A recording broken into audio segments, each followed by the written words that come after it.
अस्सलाम वालेकुम my dear students. तो आज हम पढ़ने वाले हैं क्लास सेकंड की इंग्लिश।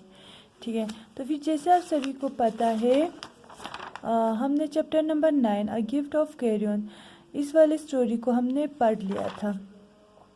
और इसके जो एक्सरसाइज है ए पार्ट वाला कंप्लीट द सेंटेंस ये भी हमने कर लिया था। तो फिर आज हम करने वाले हैं इसके बी पार्ट वाले एक्सरसाइज, जो कि होगा हमारा आंसर इन डिटेल्स। ठीक है, तो फिर सबसे पहला क्वेश्चन हमें पूछा हुआ है, why did Bitti parents bring crayons and paper for her.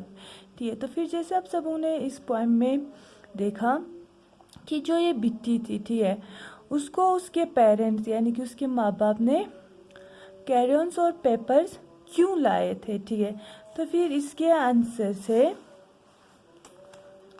Bitti couldn't talk after her tonsils operation, so her parents brought crayons and paper so that she could draw pictures and tell them what she want। ठीक है, तो फिर ये जो बिट्टी के parents थे, ठीक है, उसने कैरियंस यानी कि उन लोगों ने कैरियंस और पेपर्स इसलिए लाए थे क्योंकि जो बिट्टी था उसका एक ऑपरेशन हुआ था, यानी कि एक टॉन्सिल का ऑपरेशन हुआ था। ठीक है, जिसकी वजह से वो अच्छे से बात नहीं कर पा रही थी।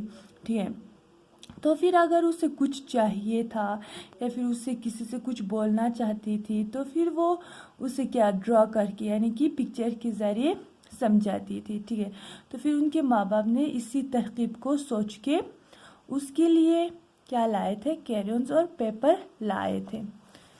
तो फिर सेकंड क्वेश्चन हमसे पूछा हुआ है, व्हाट डिड बिट्टी, ठीक है, what did she do with the pictures she draw in the hospitals. उसने उन पिक्चर्स का क्या किया जो उसने हॉस्पिटल्स में बनाए थे। ठीक है, जैसे कि वो हॉस्पिटल में एडमिट थी तो फिर वो अपने टाइम पास के लिए या फिर अपने बोरिंग को मिटाने के लिए वो क्या करती थी, कुछ ना कुछ बना लेती थी। ठीक है, तो फिर उसने उस पिक्चर्स का क्या किया। तो फिर सेकंड वाले का आंसर है, she stuck the picture on the wall of the hospital ward and left them there. ठीक है, तो फिर जो बिट्टी थी उसने जितने भी पिक्चर्स बनाए थे उसे उसने हॉस्पिटल्स के जो वार्ड था, ठीक है, यानी कि अपने जो रूम था उसकी दीवार पे ही चिपका दिया था और उसने उनको वहीं पे ही छोड़ के आ गई थी। ठीक है, और थर्ड वाला क्वेश्चन हमसे पूछा हुआ है, I will leave my crayons here. ठीक है, ये वाला जो सेंटेंस है, I will leave my crayons here, यानी कि मैं अपने रंगों को यहीं पे ही छोड़ के जाऊंगी। ठीक है, where did Bitti leave her Karen's.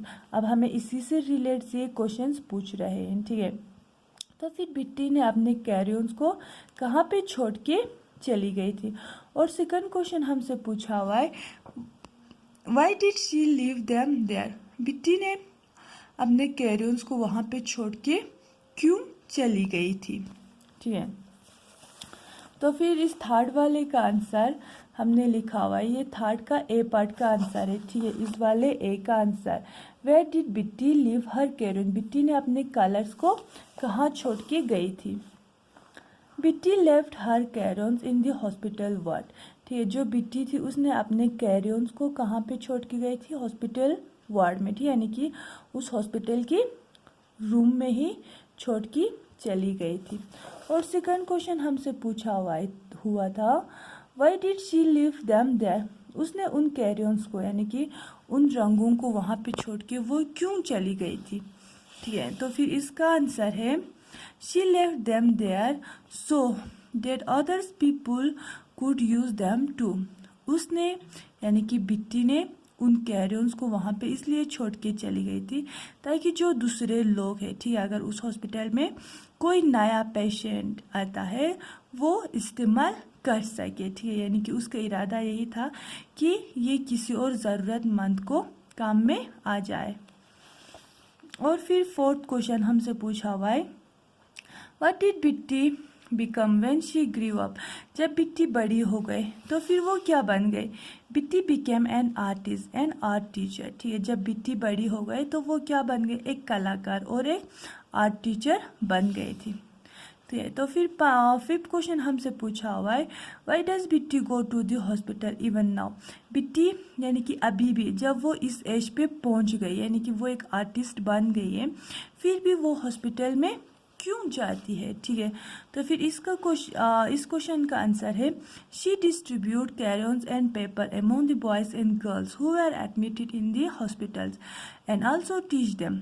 ठीक है, तो फिर जो बिट्टी थी वो हॉस्पिटल इसलिए जाती थी कि वो अगर हॉस्पिटल में कोई नया पेशेंट, ठीक है, आया हुआ हो तो फिर उनको वो सिखाती थी कि ड्राइंग कैसे करना है, और उन पेशेंट्स को क्या भी डिस्ट्रीब्यूट करती थी, कैरियर्स और पेपर, यानी कि उनमें एक नई, ठीक है, आर्ट यानी कि एक नई फीलिंग्स पेंटिंग बनाने की वो जगाने की कोशिश करती थी। ठीक है, तो फिर ये था हमारा पेज नंबर 88 पे जो क्वेश्चन आंसर से वो। मुझे उम्मीद है बच्चों कि आप लोगों ने इसको समझ लिया होगा। थिंक एंड आंसर वाला हम कल देखेंगे। आज के लिए खुदा हाफिज़।